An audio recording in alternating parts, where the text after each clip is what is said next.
రహదారులు జలమయం. మైలవరంలో శుక్రవారం కురుస్తున్న భారీ వర్షానికి నియోజకవర్గ వ్యాప్తంగా రహదారులు జలమయమయ్యాయి.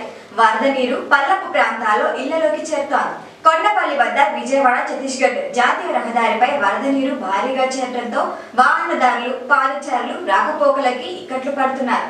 మైలవరం తారకారాం నగర్ లో ఇళ్లలోకి వర్షపు నీరు చేరింది. జి కొండూరు మండలం గురాజపాలెంలో ఉధృతంగా ప్రవహిస్తున్న వాగుతో గురాజపాలెం గ్రామానికి రాకపోకలు బంద్ అయ్యాయి. భారీ వర్షాల నేపథ్యంలో శనివారం నేడు పాఠశాలలకి సెలవు ప్రకటించారు.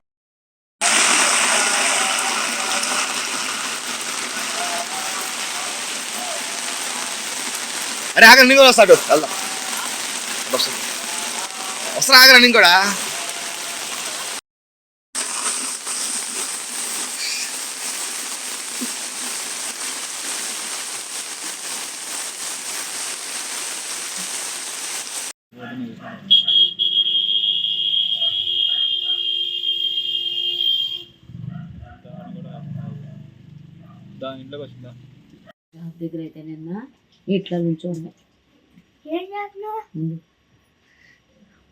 ఫోటో ఎవరికి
Ini